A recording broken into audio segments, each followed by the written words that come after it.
Ya, pada tahun 2004 lalu, Kompel Novel Baswedan yang pada saat itu berpangkat Inspektur 1 diduga atau dituduh terlibat dalam tindakan kekerasan dan juga mengakibatkan hilangnya nyawa. Nah, kemarin jajaran Mapolda Bengkulu datang ke KPK untuk kemudian membawa surat perintah penangkapan terhadap Kompol Novel Baswedan. Nah, saat ini kami sudah terhubung dengan Kabid Humas Polda Bengkulu, AKBP Heri Wianto. Selamat sore, Pak Heri Wianto. Selamat sore, Pak. Ya, Pak Heri, pertanyaan semua orang, kenapa kasus 8 tahun lalu baru kemudian dilakukan penegakan hukumnya sekarang? Baik, jadi saya kira ini adanya laporan dari masyarakat tentang terjadinya tindak pidana yang dilakukan oleh Ibtu N yang pada saat itu menjabat Kasat Reskrim Polres Bengkulu. Ini memang kasus ini kasus kriminal murni, faktanya dan peristiwa ada. Karena memang masyarakat melaporkan bahwa yang bersangkutan ada luka tembak, ya, terjadi luka tembak dan pada saat itu peluru masih berada di dalam kaki sehingga pada saat tertentu merasa nyeri dan sebagainya.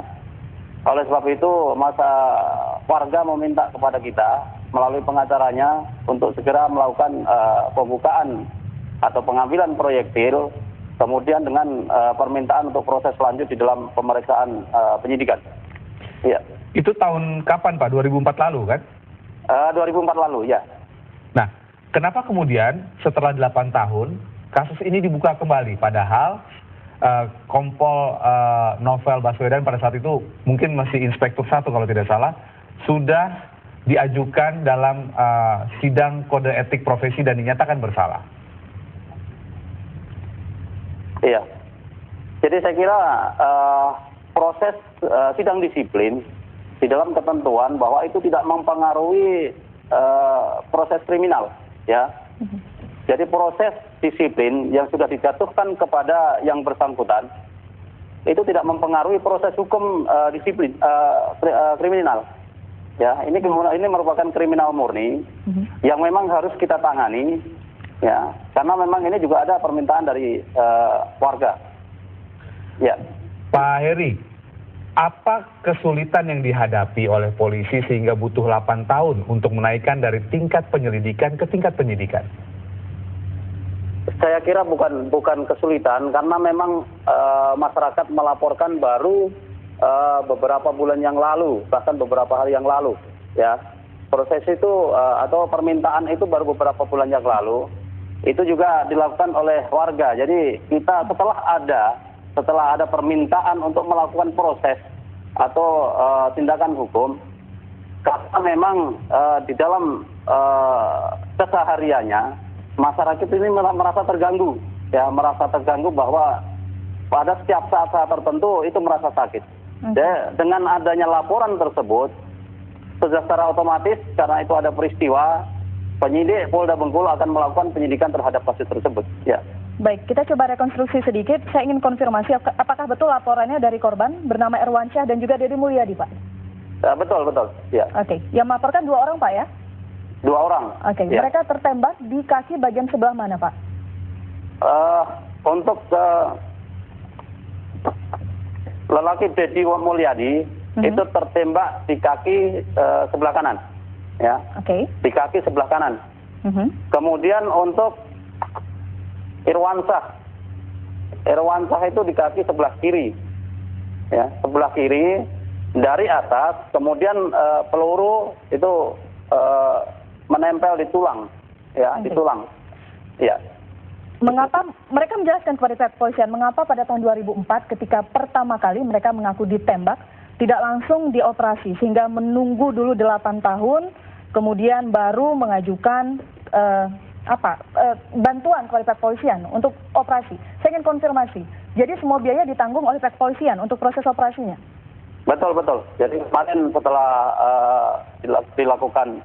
dilakukan proses pengambilan peluru yang dilakukan oleh pihak kepolisian, yaitu di Rumah Sakit Bayangkara Citra Bengkulu, itu atas biaya dari kepolisian, karena kita tahu bahwa masyarakat yang kebetulan ya kemarin tertembak pada saat pelaksanaan tahun 2004 itu adalah masyarakat yang di bawah kecukupan. Ya. Oke. Ini termasuk delik pidana murni ya Pak ya? Iya, pidana murni Pak. Jadi saya sampaikan bahwa kasus kriminal ini ya seperti kasus kriminal biasa.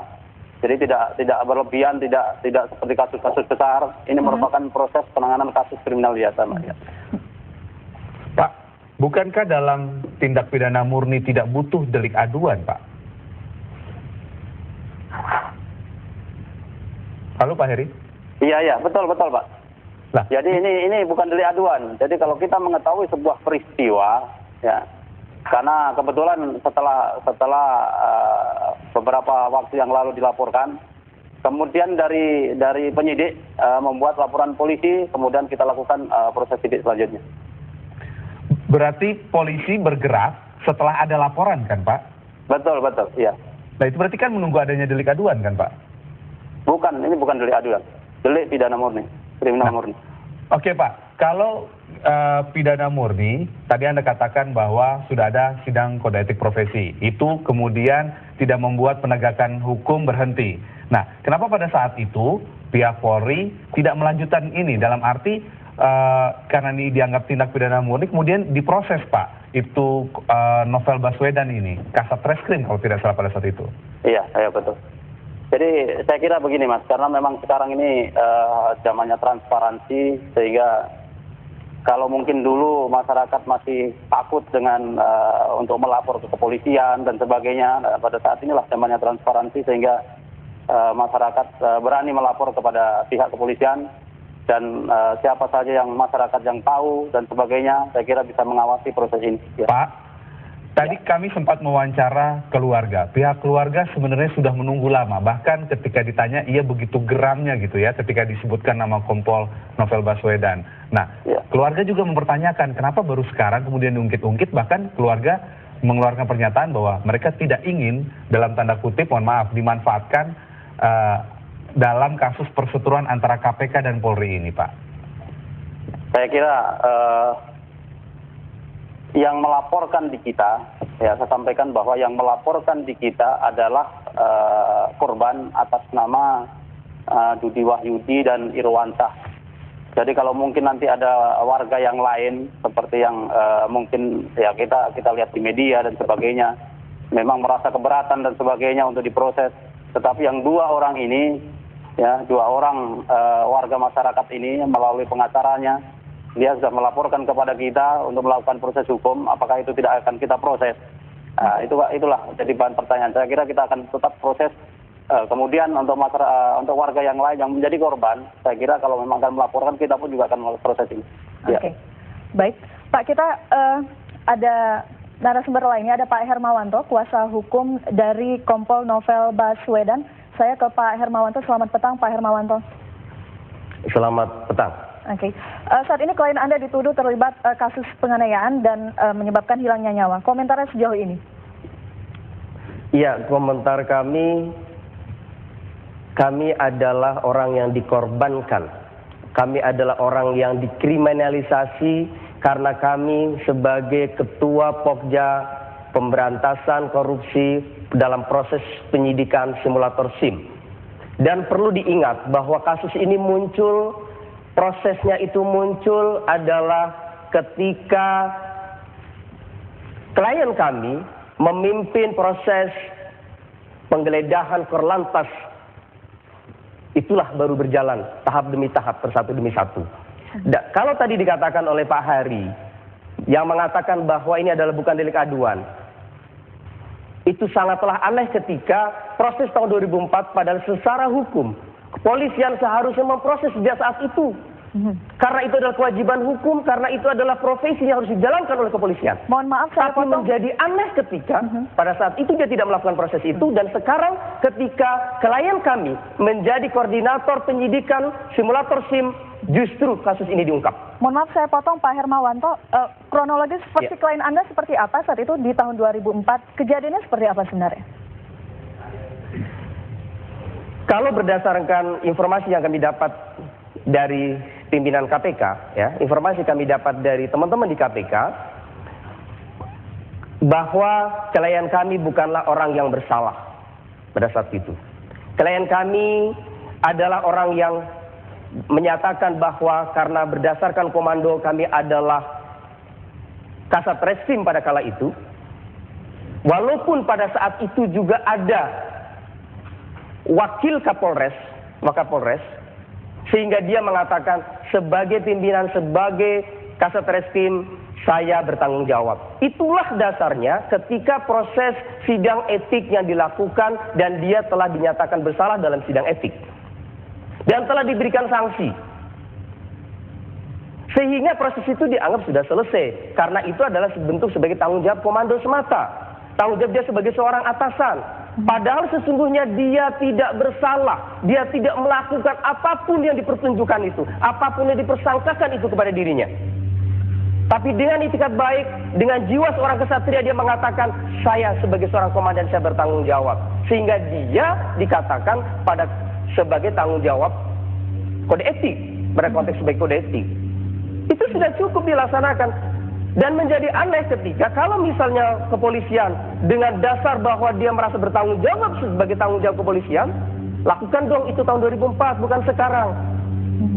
Dan perlu saya informasikan kepada publik semua, bahwa klien kami Novel, Kompol Novel ini, dia mengalami berbagai proses intimidasi, jadi satu persatu intimidasi, itu justru terjadi adalah setelah dia memimpin penggeledahan Korlantas. Bentuk intimidasi Dan seperti kami apa, sudah Mas mengumpulkan Hermawanto? bukti-bukti. Ya, Bentuk intimidasi seperti apa yang diterima klien Anda? pertama, informasi yang masuk kepada klien kami adalah bahkan rumah klien kami itu diinvestigasi oleh banyak pihak. Ada banyak pihak yang siap memberikan keterangan.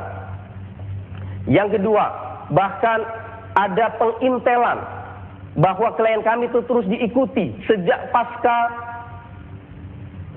penggeledahan di Korlantas. Kemudian muncul lagi adanya ancaman-ancaman. Bahkan kami sedang ingin memastikan adanya ancaman dilakukan pembunuhan. Kami sedang memastikan. Tapi kami mendapatkan informasi ada ancaman akan dilakukan pembunuhan jauh beberapa hari sebelum ini. Artinya 2-3 minggu, 1-2 minggu sebelum ini itu sudah mulai muncul juga. Oke. Dan ada beberapa intimidasi-intimidasi yang lain. Dan ada juga informasi yang masuk bahwa nanti akan muncul kriminalisasi. Oke.